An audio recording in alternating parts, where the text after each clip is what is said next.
Querido, eu quero falar algo hoje com você, talvez você nunca ouviu.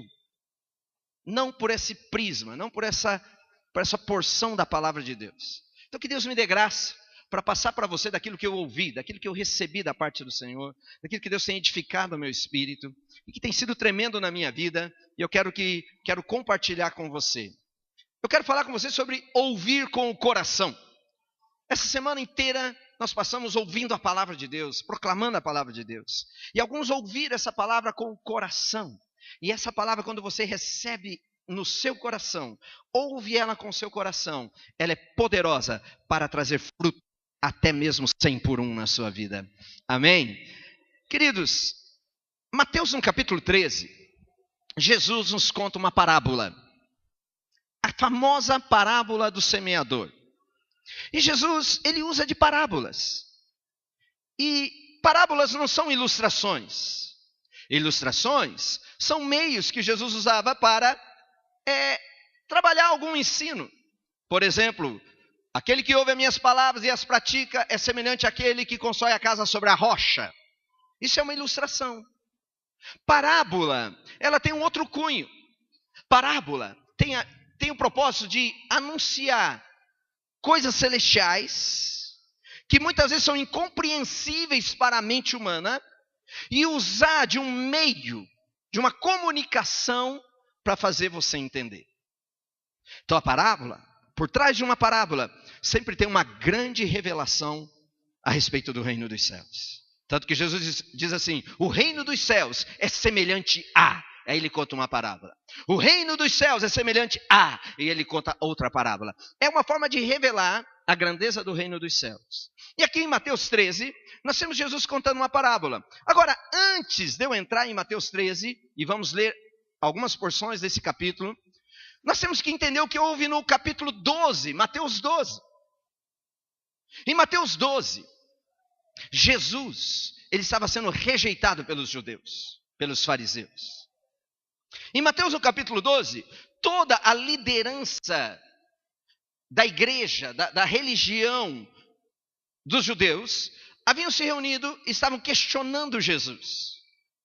A ponto deles falarem que os milagres que Jesus estava operando pelo poder de Beelzebul.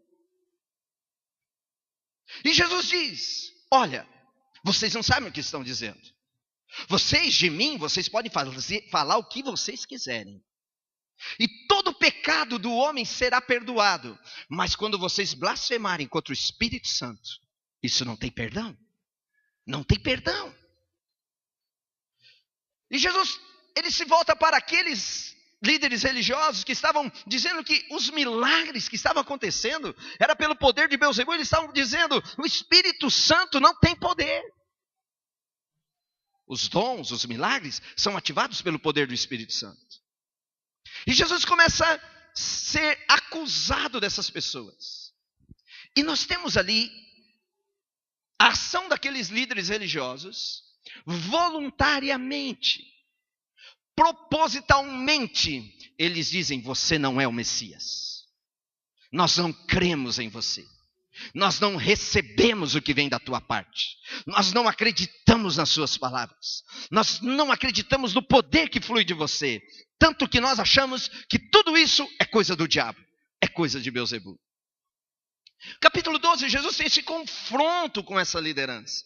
Jesus tem esse ambiente tenso na vida dele. Apesar dos milagres estarem acontecendo. E aí começamos o capítulo 13. Jesus agora ensinando a respeito dentro desse contexto. E Jesus começa falando no mesmo dia,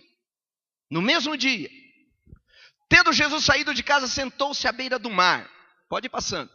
E reuniram-se a ele grandes multidões, de modo que entrou num barco e se sentou, e todo o povo estava em pé na praia. Versículo 3 diz assim, e falou-lhes muitas coisas por parábola. Queridos, vamos ver a parábola. Você já deve ter lido, não é um texto estranho na Bíblia. Quantos já leram ou já ouviram falar sobre a parábola do semeador? Os crentes, a maioria já leram, já ouviram muitas mensagens sobre esse texto. E eu quero pregar mais uma, amém?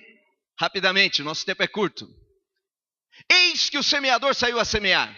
Vamos passar todos eles. E quando semeava, uma parte da semente caiu à beira do caminho, e vieram as aves e comeram. A outra parte caiu em lugares pedregosos, onde não havia muita terra, e logo nasceu, porque não tinha terra profunda. Mas saindo o sol, queimou-se por não ter raiz e secou-se. A outra caiu entre os espinhos, e os espinhos cresceram e a sufocaram. Mas a outra caiu em boa terra, e dava fruto, um a 100, outro a 60, e outro a 30 por um. Olha aqui para mim. Dá para entender essa parábola? Se Jesus não nos tivesse explicado a parábola, nós não entenderíamos ela. Não tem nexo, não tem entendimento essa parábola. A mente humana não consegue entender o que está escrito aí. Qual é a mensagem que Jesus estava passando? E quando nós entendemos isso, veja o versículo 9. Quem tem ouvidos, ouça. Quem tem ouvidos, comece a ouvir. Jesus está dizendo, olha o que eu estou dizendo. E para você entender o que eu estou dizendo, você precisa estar com o teu ouvido atento. E não apenas ouvir com os teus ouvidos, mas você precisa ouvir com o teu coração. Você precisa receber uma revelação no teu coração. Diga assim, a palavra de Deus só se entende por meio da revelação. Querido, sem revelação, o reino de Deus não faz sentido na sua vida. Sem revelação, os mistérios de Deus não terão sentido para você. A palavra de Deus sem a revelação, ela é simplesmente religião. Ela é simplesmente fria e não leva você a lugar nenhum. Versículo 10.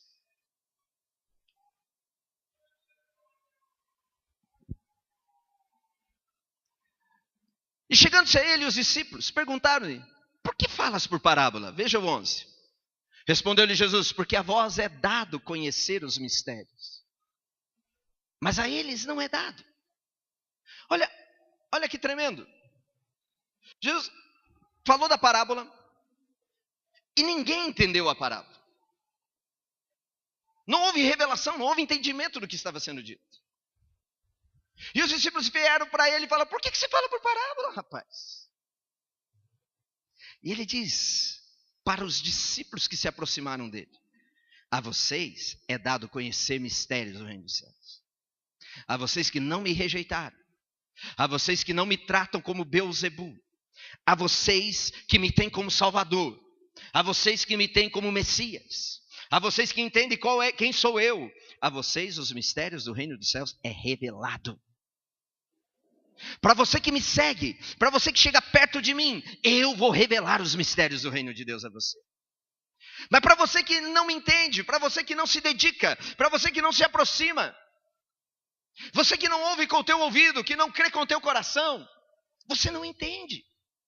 Já percebeu que muitas vezes nós pregamos o evangelho, nós pregamos a palavra de Deus e as pessoas não ouvem?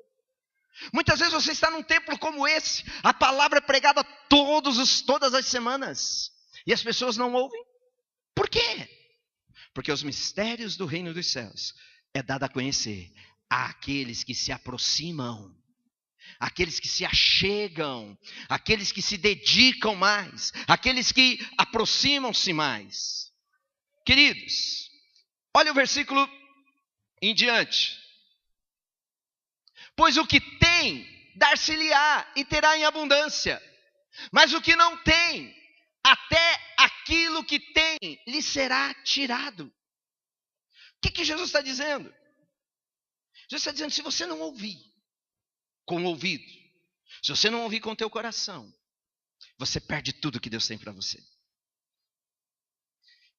E até o que tem vai ser tirado.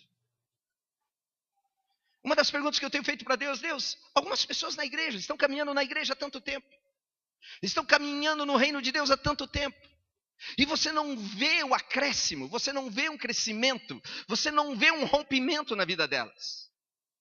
Não acontece. Jesus está dizendo, é porque não ouve com o coração. É porque não dão ouvidos ao que está sendo dito. rejeitam a revelação, rejeitam a ministração santa da palavra, não se dedicam. Queridos, é como se houvesse uma indisposição e eles fecham os olhos. Olha o versículo 13. Por isso lhes falo por parábolas, porque eles vendo, não veem, e ouvindo, não ouvem. E nele se cumpre a profecia de Isaías que diz: ouvindo, ouvireis, e de maneira nenhuma entendereis. E vendo, vereis, e de maneira alguma percebereis. Porque o coração desse povo se endureceu. Olha o que está sendo dito aqui. Voluntariamente. Lembre, nós estamos dentro do contexto do capítulo 12, certo? Onde acusaram Jesus de ser usado por Satanás. E Jesus está trazendo uma revelação sobre o que é o reino de Deus. Não é Satanás, é o Espírito de Deus.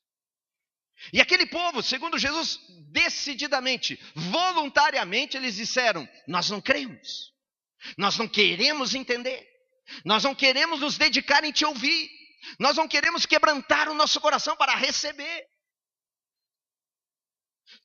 Está bom do jeito que está. Já temos Moisés, já sabemos algumas coisas. Ele está dizendo, ele começa a citar a própria palavra para entender, fazer aquele povo entender. Ele diz assim: para que vejam com os olhos e não ouçam com os ouvidos, nem entendam com o coração. Não entendem. Não há uma dedicação, não há uma manifestação de desejo, de falar o que a Bíblia está dizendo mesmo. O que a Bíblia está querendo me ensinar mesmo? O que a palavra de Deus está querendo me ensinar? Que nessa semana, me permita citar bastante exemplos da escola de cura, porque foi recente. Mas vocês viram os testemunhos aqui. E as pessoas, elas aprenderam alguma coisa, por exemplo, declare a palavra. A palavra é poderosa. Querido, ouça o que eu vou te dizer. A Bíblia não é um livro religioso. Não é um livro religioso. Querido, se eu disser que a Bíblia é um livro religioso, eu vou igualar ela a todos os livros religiosos que existem no mundo. Porque toda religião tem um livro sagrado. Ok? E quando eu digo que a Bíblia é um livro sagrado, um livro religioso, eu estou equivalendo, eu estou nivelando ela no mesmo padrão. Agora eu quero te dizer uma verdade: isso aqui não é um livro religioso. Isso aqui não expõe o pensamento de Moisés. Isso aqui não expõe o pensamento de Paulo. Isso aqui não expõe o pensamento dos profetas. Isso aqui é a palavra de Deus. E eu preciso olhar para a palavra de Deus e dizer: eu creio nela, eu quero entendê-la, eu quero que ela se manifeste em minha vida. Jesus disse para os seus discípulos: vocês estão limpos por causa da palavra que eu tenho falado a vocês. A palavra é poderosa. E ele está dizendo: esse povo não quer se converter à palavra. Esse povo não quer ouvir. Voluntariamente eles se dispuseram. Voluntariamente eles decidiram no coração. Voluntariamente, propositalmente eles disseram: não precisa se aprofundar tanto. Não precisa estudar tanto. Não preciso buscar uma revelação. E olha o que Jesus disse: ouçam com os ouvidos e nem entendam com o coração. Não se converte e eu os cure. Essa é uma versão meio... Eu já pedi para eles trocarem a versão ali. Nós precisamos providenciar uma mudança na versão desse texto, dessa projeção. Eu quero ler nessa versão aqui. Jesus está dizendo o seguinte: esse povo vê, mas não vê. Coração duro. De má vontade, eles ouvem a palavra. De má vontade, eles não querem compreender. Eles não se dedicam. Agora Jesus diz assim: se não fosse assim, se porventura o coração deles tivesse disposição para ouvir a palavra, para entender a palavra, para compreender os mistérios do reino de Deus, eu viria a eles e os curaria. Eu os curaria. Eu faria coisas grandes no meio deles. Jesus está dizendo: ainda que estejam sempre ouvindo, vocês nunca entenderão. Ainda que estejam sempre vendo, jamais perceberão. Pois o coração desse povo se tornou insensível, de má vontade, ouviram com seus ouvidos e fecharam os seus olhos. Você diz assim, meu irmão, Jesus está te curando agora. Não creem com o coração. Jesus está liberando uma porta aberta para você agora. Não creem com o coração. Não recebe. Ele está dizendo, olha o que Jesus está dizendo a respeito dessa indisposição de pessoas que não creem na sua palavra, que não dão ouvidos à sua palavra. Ele diz assim, ó, de má vontade, voluntariamente, uma decisão no coração, fecharam os seus olhos e não querem ver. Agora vejam no capítulo 13, no versículo 15 diz assim, se não fosse assim, se fosse diferente, se eles tivessem uma atitude diferente, poderiam ver com os olhos, poderiam ouvir com os ouvidos e entender com o coração. Isso traria uma conversão nos seus corações e eu os curaria. Qual é a condição para ser curado? Qual é a condição para acontecer coisas grandes na minha vida? Receber a palavra e deixar que ela mova em mim, deixar que ela dê frutos em mim. Queridos, se eles ouvissem, se nós partirmos de hoje, ouvirmos a palavra de Deus com o coração, deixar que essa palavra entre no nosso espírito, querido, nós vamos ativar no mundo espiritual a obrigação de Deus nos curar. Vou repetir, preste atenção. Se nós decidirmos no nosso coração atentarmos para a palavra de Deus, nos dedicarmos em termos a revelação da palavra de Deus, nós vamos ativar um princípio no mundo espiritual. Uma obrigação do céu se manifestar com cura na sua vida em todas as áreas. Jesus está dizendo, se não fosse assim, se eles mudassem a disposição, se eles se dedicassem, eu veria e os curaria. Querido, quando não se dedica para entender, quando não se aplica o coração propositalmente para compreender a palavra de Deus, quando você não tem uma disposição em meditar na palavra, eu não sei quantos de vocês têm o propósito de meditar na palavra, de estudar a palavra, de compreender a palavra, de dar valor a essa palavra, dá valor. Queridos, diariamente eu abro a minha Bíblia e eu começo a citar essa palavra, esse texto, vários textos da Bíblia, toda ela. E eu começo a citar em voz alta. Sabe por que eu digo ela, leio ela em voz alta?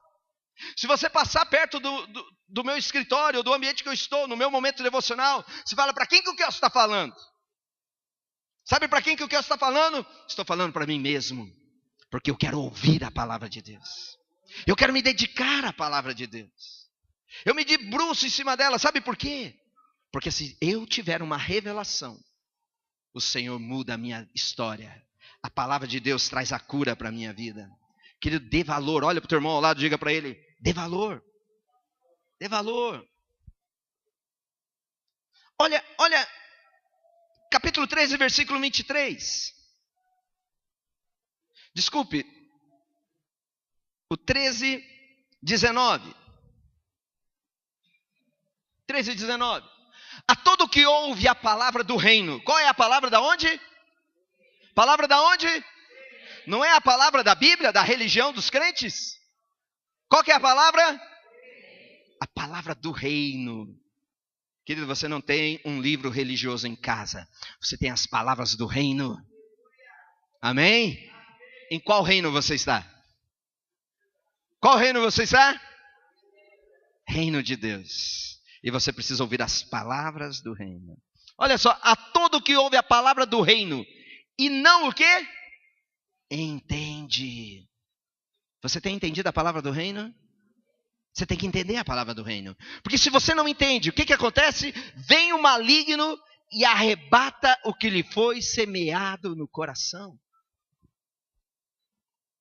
Vem o diabo e rouba a palavra que foi lançada.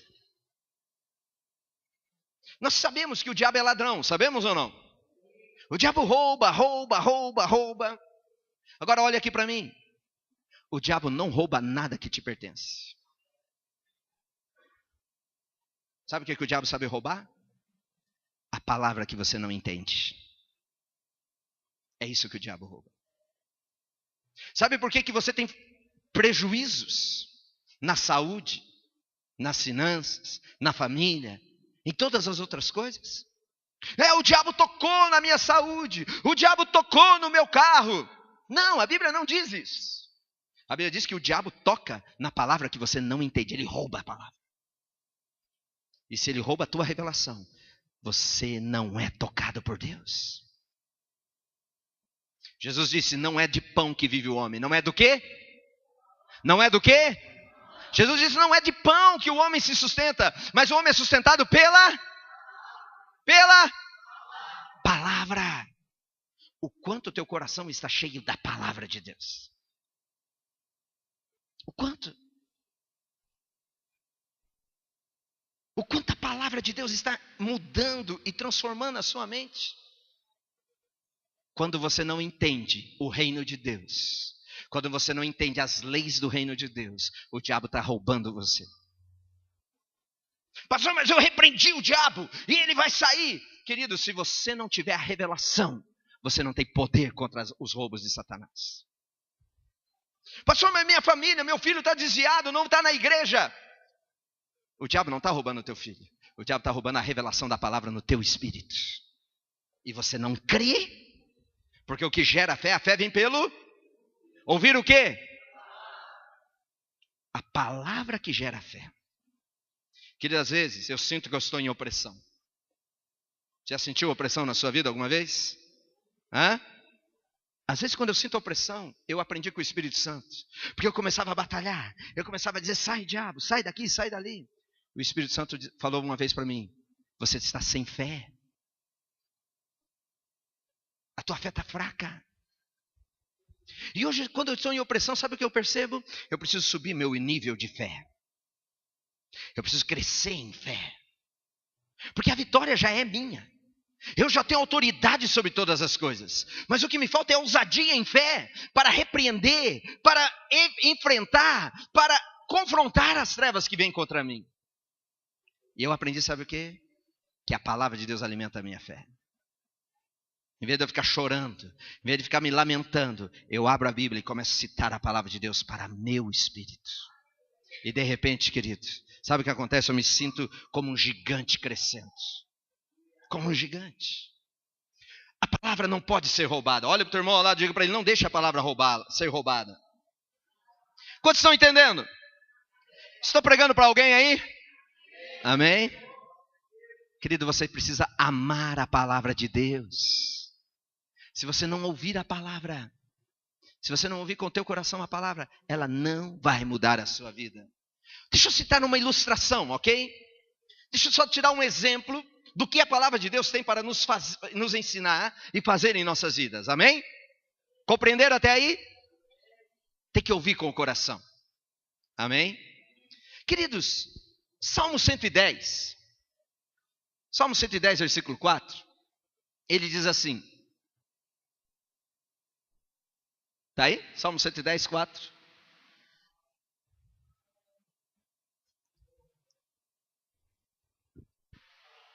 Saiu? Jurou o Senhor e não se arrependerá. Tu és sacerdote para sempre, segundo a ordem de Melquisedeque. No Velho Testamento, Melquisedeque é citado 2 vezes. 2 vezes.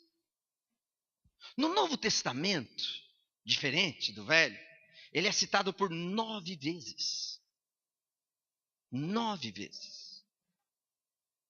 O Novo Testamento tem uma revelação sobre Melquisedeque, que o Velho Testamento não teve. Agora, principalmente no livro de Hebreus, alguns acreditam que é Paulo quem escreveu o livro de Hebreus. Paulo pegou uma palavra. Ele diz assim, sacerdote para sempre. Ele pegou essa palavra para sempre e escreveu o capítulo 6, o capítulo 7, o capítulo 8 do livro de Hebreus. Uma revelação que ele teve do sacerdócio de Melquisedeque, que é para sempre. ele cita várias vezes o ministério sacerdotal de Melquisedeque. Escreve 3 capítulos da Bíblia com uma revelação que ele teve. Vocês estão aí? Olha o que eu quero dizer com isso. Olha o que uma revelação pode fazer com você. Olha o quanto ela pode frutificar na sua vida. A Bíblia diz que a palavra frutifica até 100 por 1. Olha o que o autor de Hebreus entendeu. Ele escreveu 3 capítulos. Em Hebreus capítulo 7, 21, bem rapidamente, ele começa a explicar. Não temos muito o que falar de Melquisedeque. A Bíblia não fala muito de Melquisedeque. Mas um homem teve uma revelação, debaixo de unção. Olha o que uma revelação faz com a sua vida. Mas esse, com juramento, daquele que lhe disse, jurou o Senhor e não se arrependerá. Tu és sacerdote para sempre. Aqui, ele está dizendo que Jesus, que é o sacerdócio segundo a ordem de Melquisedeque, não é isso que eu quero falar. Não vou falar sobre o sacerdócio de Melquisedeque. Quero explicar para vocês sobre o que uma revelação pode fazer em nossas vidas. Amém? Vamos lá? Ele está colocando que Melquisedeque, o sacerdócio de Melquisedeque, é superior à aliança com Levi. É superior à aliança do Velho Testamento. Também no Hebreus capítulo 7, versículo 4, ele diz assim, 7:4, considerai, pois, quão grande era este. Este quem é? Melquisedeque. Quem é Melquisedeque? Alguém sabe me dizer quem é Melquisedeque? Quem? Jesus. Ele é sacerdote para sempre, segundo a ordem de Melquisedeque. E o que o autor de Hebreus está querendo dizer? Veja como ele é grande. Veja como ele é grande. A este, a quem até o patriarca Abraão deu o dízimo entre os melhores despojos. Um reconhecimento da grandeza. Da grandeza. Agora vejam bem. Ouça o que eu vou te dizer. Nós temos 2 forças comuns dentro da igreja. Nós temos 2 hábitos comuns dentro da igreja. Um é a ceia. Quantos participam da ceia mensalmente aqui? É comum, não é? Nós aqui temos o hábito, todo mês, temos a comunhão, a ceia. Ceia fala da comunhão. Ceia é um momento da nossa comunhão e do nosso relacionamento com o que Jesus fez. A ceia.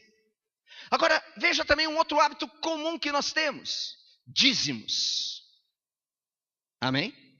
Ceia e dízimo. Quantos participam da ceia? Deixa eu ver. E quantos participam dos dízimos?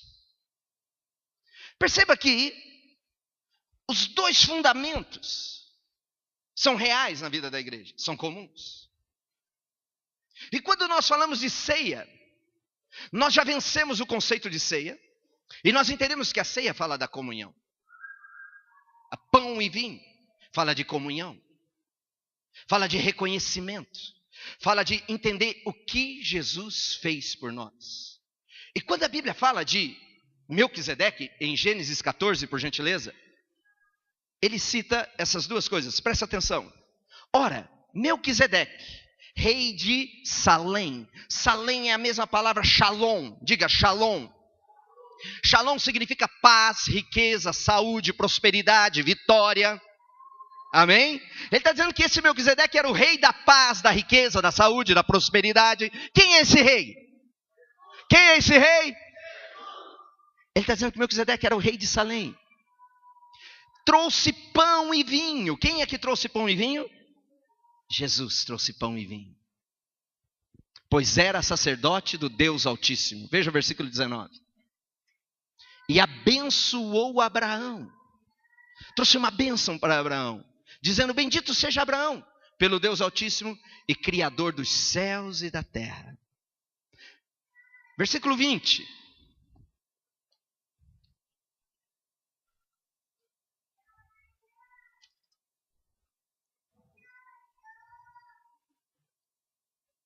Versículo 20 diz assim, e bendito seja Deus Altíssimo, que entregou os seus inimigos nas suas mãos. E Abraão deu-lhe o dízimo de tudo. Olha o que nós temos que aprender aqui. Cura e riqueza você recebe da parte de Deus. Desculpe. Cura você recebe da parte de Deus. Cura Ele te dá graciosamente. Riqueza, você dá para receber. A cura, você recebe. A saúde, você recebe.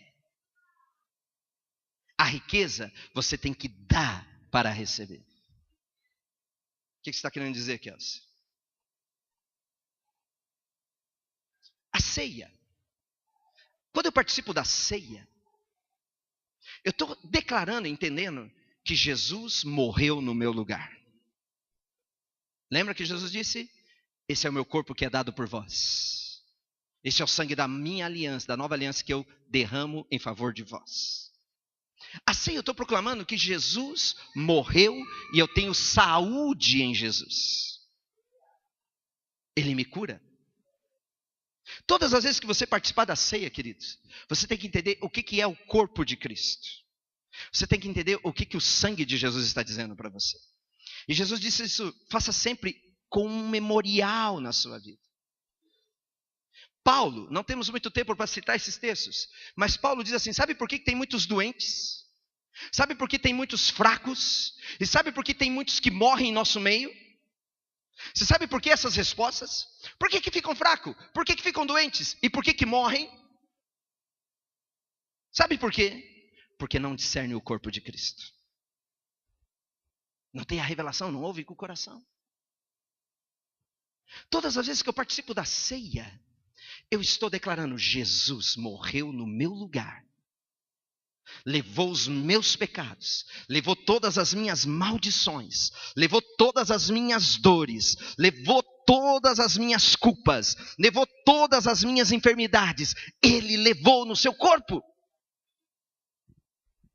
Vocês estão aí, igreja? Uma vez, Kenneth Hagin, um grande homem, um homem que revolucionou, que trouxe um avivamento nas nações.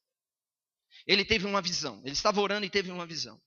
E a visão que ele viu, ele teve uma visão de um corpo todo deformado, todo torto, todo ferido. Ele levou um susto com aquela visão. E ele se recompõe da visão e na cabeça dele ele pensa, era um demônio. Eu nunca vi um ser tão feio, tão horrível assim. E ele volta para o seu momento de oração e novamente ele tem aquela visão que o choca. Aquele corpo horrível, todo deformado. E agora ele choca, dá um passo para trás, ele tenta entender o que ele estava vendo. E o Espírito disse para ele, não é um demônio. Esse aqui é o corpo de Jesus, que levou todas as doenças do mundo, levou nele. Todo o câncer, todas as infecções, todas as dores, todas as enfermidades do mundo todo foram atraídas ao corpo de Jesus. Todas. Por isso nenhuma enfermidade tem poder mais na sua vida. E quando eu tomo a ceia, quando eu como aquele pedaço de pão e tomo aquele cálice, eu estou trazendo a minha memória, eu estou refrescando a minha memória, eu estou trazendo a revelação da palavra dizendo, Ele levou sobre si as nossas dores, Ele levou sobre si as nossas enfermidades, o castigo que nos traz a paz estava sobre Ele, e pelas suas pisaduras eu fui curado. Amém? Essa é a revelação da palavra. Melquisedeque veio a Abraão e trouxe pão e vinho, trouxe a comunhão.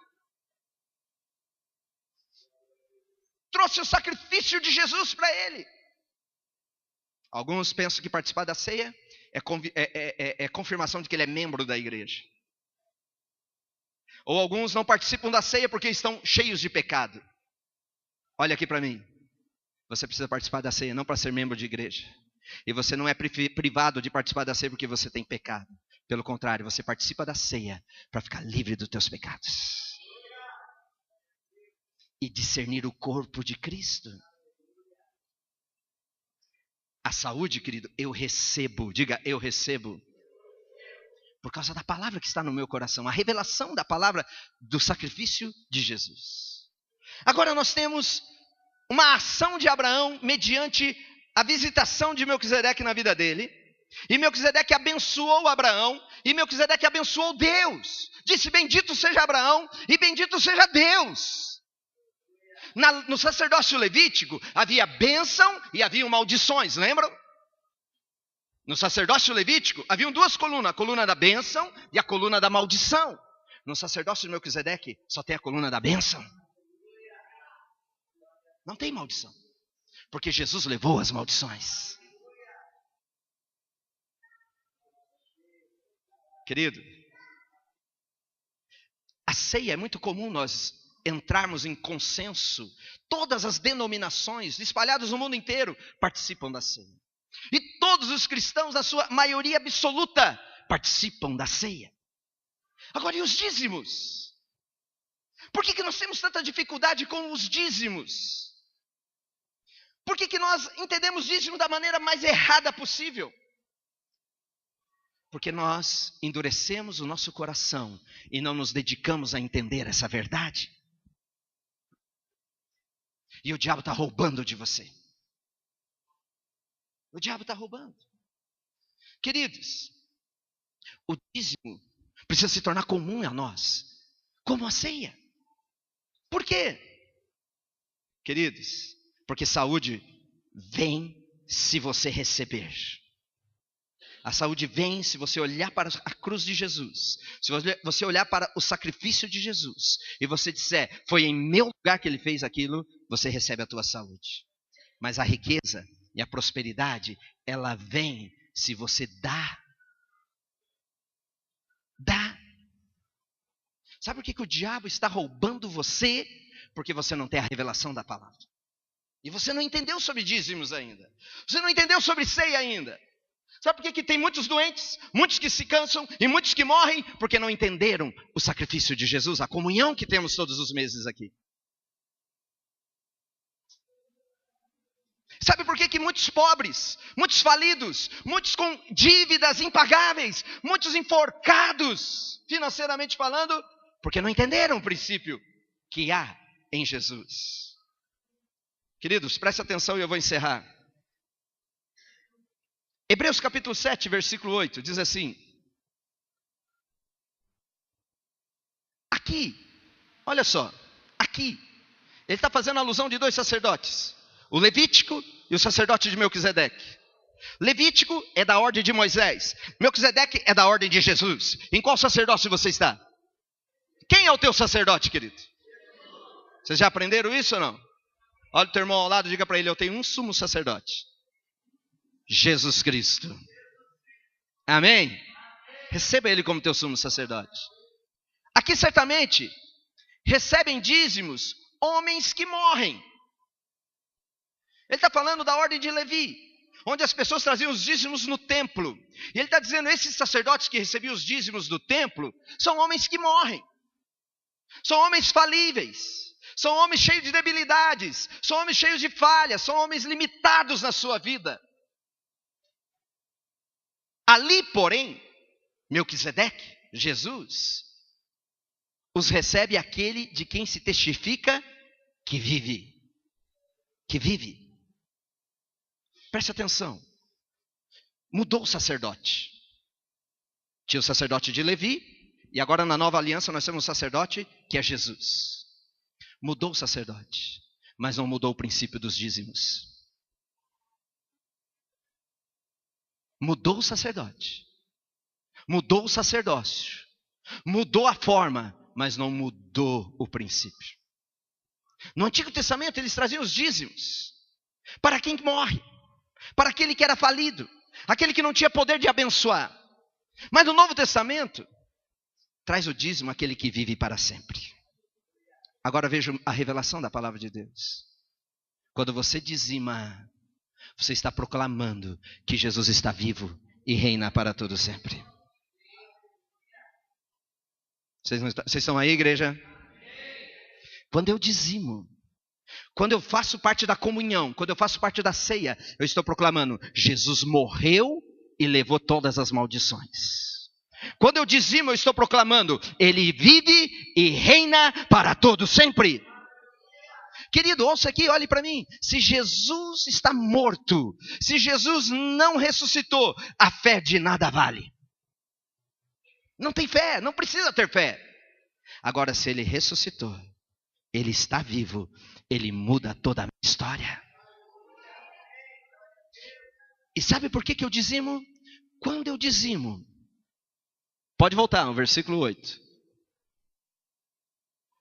Recebe dízimo os que morrem, ali porém recebe dízimo aquele que testifica que vive. O salmista diz assim: tu és sacerdote para sempre, tu duras para sempre, tu não és aquele que morre, tu estás vivo, a morte não tem poder sobre você, o inferno não tem poder sobre você, as trevas não têm poder sobre você, você vive para todo sempre. Quando eu estou trazendo meus dízimos, eu estou proclamando: o meu Senhor está vivo.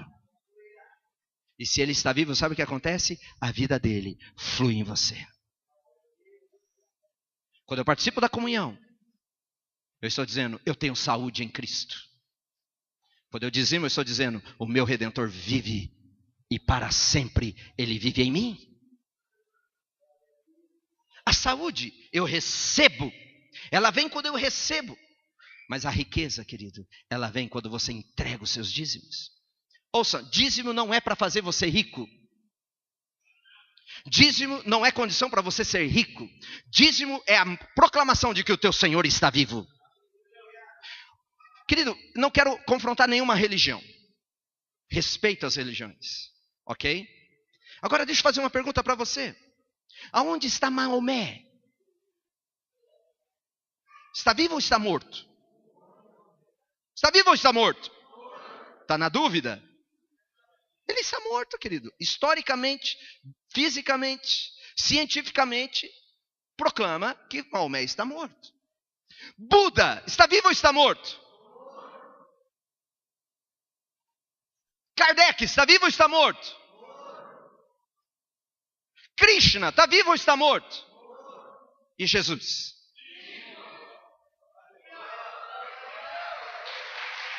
Ele vive para todo sempre. Ei! O dízimo não é para fazer você rico, mas os dízimos são para proclamar que o teu Senhor vive. E querido, se Ele está vivo, a prosperidade flui em você. Ele venceu. Ele venceu. A Bíblia diz que Ele se fez pobre para você se tornar rico. Esse é o princípio. Querido, Paulo pegou uma palavra: para sempre, aquele que vive para sempre, e trouxe para nós uma revelação tremenda sobre comunhão, sobre ceia e sobre dízimos e ofertas. Queridos, dízimos não é o principal propósito ensinar você a ficar rico, mas sim é o propósito de declarar que quão grande Ele é. Versículo 9. E por assim dizer, por meio de Abraão, até Levi recebe os dízimos dos dízimos. Quando eu dizimo, presta atenção nisso. Quando eu dizimo, eu estou abençoando toda a minha descendência. Aqui nós temos que Abraão é quem entregou os dízimos para Melquisedeque. Melquisedeque deu o que para Abraão?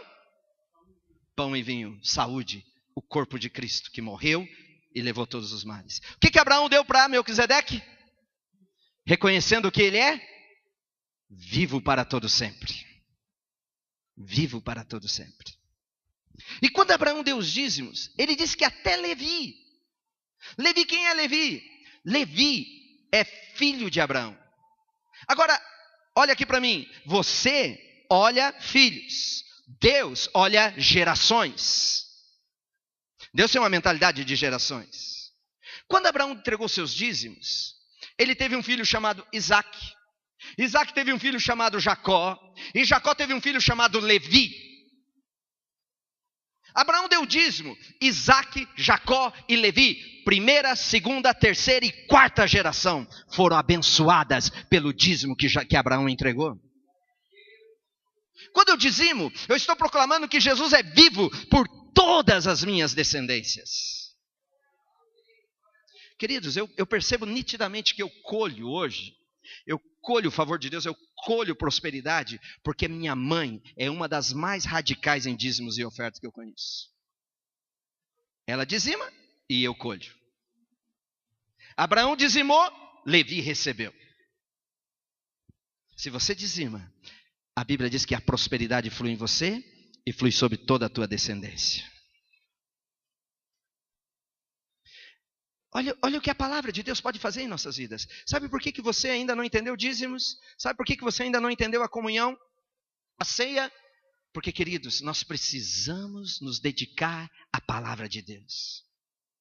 Eu tenho dito, Jesus é aquele que te cura, Jesus é aquele que prospera, Jesus é aquele que muda a tua história. Ninguém aqui vai morrer de câncer, ninguém aqui vai sofrer falência. Eu tenho declarado isso sobre você, mas essa palavra precisa ser ouvida com o coração. Porque se você recebe, você vence todas as coisas. Você entende essa palavra, querido? Você recebe? Queridos, Jesus é maior do que todos. Ele está declarando quão grande é Jesus, quão poderoso é Jesus. Quando Jesus começou a fazer milagres, os líderes religiosos falaram: epa, você está fazendo isso pelo poder do diabo. E Jesus disse: isso é blasfêmia contra o Espírito Santo. Quando você diz: eu não vou dizimar, dízimo é para enriquecer pastor. Ei, cuidado, isso você pode estar blasfemando contra o Espírito Santo, porque você não ouviu a palavra.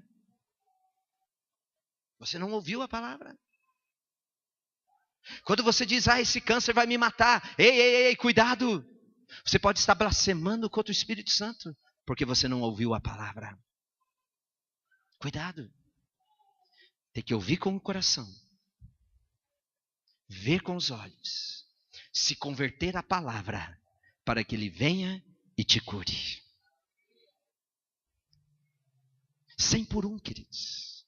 A palavra, ela multiplica 100 por 1. Você não precisa ser um crente derrotado, enfermo, fraco, falido, com dificuldade financeira. Você não precisa ser isso. Jesus levou todas as maldições e ressuscitou. Quando eu participo da ceia, a palavra revelada, querido, isso que eu estou entregando para vocês é revelação. Amém? Você recebe essa palavra? Eu estou somente ilustrando para dizer para você: olha o que a palavra pode multiplicar em você. É 100 por 1. Uma palavra pode mudar o teu destino para sempre. Basta uma palavra sua. Pedro disse: para onde irei? Se tu tens a palavra da vida. Eu estou liberando a palavra de Deus no teu coração. Deixa ela cair no teu coração. Jesus na parábola diz assim: se você não entende a palavra, o diabo rouba você. O diabo rouba você. Quantos aqui estão sendo roubados pelo diabo? Chega, queridos. Chega de ser roubado pelo diabo. Deixa a palavra cair no teu coração. Veja com os olhos. Ouça com o coração. Se converta. Todas as vezes, participe da ceia. É a comunhão com o corpo de Cristo. Não é a comunhão comigo. É a comunhão com o corpo. É a identificação com o corpo. Na cruz, Jesus tomou o teu lugar. Amém? Na ressurreição, você tomou o lugar dele. Na cruz, ele foi lá e foi castigado porque você que tinha que estar lá. Na ressurreição, ele sentou à direita do Pai e colocou você assentado junto com ele. Quando eu como do pão e do vinho, eu estou dizendo: ele levou minhas maldições. Quando eu trago meus dízimos, eu estou dizendo: ele reina assentado à destra do Pai e eu estou junto com ele. Vamos nos colocar em pé? Quando você recebe essa palavra?